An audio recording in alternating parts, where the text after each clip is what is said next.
एक बार की बात है जब बहुत से गांव में पानी का अकाल पड़ गया। सभी जानवर पानी की तलाश में इधर उधर भटकने लगे। तभी एक मेंढकों का दल भी पानी की तलाश में भटक रहा था। तभी अचानक दल में से दो मेंढक एक गहरे गड्ढे में गिर गए। दल के सभी मेंढक उन दोनों को गड्ढे में देखकर चिंतित थे। गड्ढा कितना गहरा था ये देखकर मेंढकों ने अपने दोनों दोस्तों से कहा कि गहरे गड्ढे से बचने का कोई रास्ता नहीं और कोशिश करने का भी कोई मतलब नहीं। सभी मेंढक उन दोनों को हतोत्साहित करते रहे क्योंकि वह दोनों मेंढक गड्ढे से बाहर निकलने के लिए लगातार कूदने की कोशिश कर रहे थे। वे दोनों जितनी भी कोशिश करते लेकिन सफल नहीं हो पाते। जल्द ही दोनों मेंढक में से एक ने गड्ढे के बाहर खड़े मेंढकों की बातों पर विश्वास करना चालू कर दिया कि वह कभी गहरे गड्ढे से बाहर नहीं निकल पाएंगे। अंत में थक हार कर उसकी मृत्यु हो गई।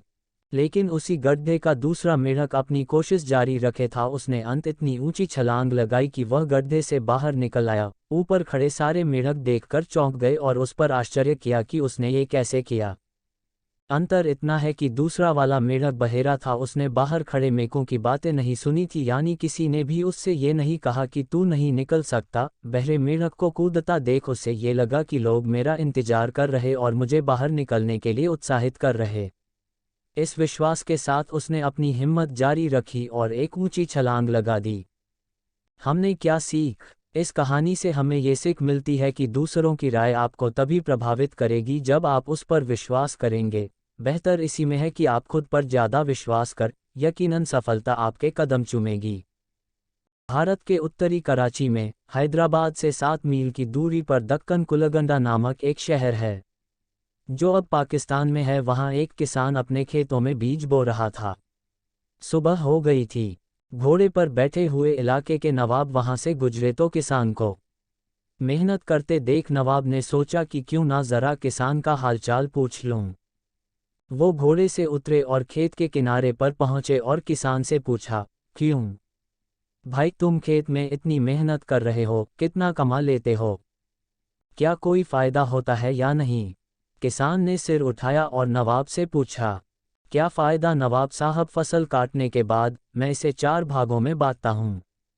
नवाब ने फिर पूछा, अच्छा आप इन 4 भागों को कैसे कैसे खर्च करते हो? किसान ने जवाब दिया, नवाब साहब एक हिस्सा तो सरकार के कर में जाता है, दूसरा हिस्सा कर्ज चुकाने में ख़त्म हो जाता है, तीसरा हिस्सा उधार देता हूँ और बाकी चौथा हिस्सा ऐसे ही उड़ा देता हूँ। किसान की ये अजीबोगरीब बातें सुनकर नवाब बहुत हैरान हुआ। उसने हैरान होकर पूछा, मुझे आपकी बातें समझ में नहीं आईं।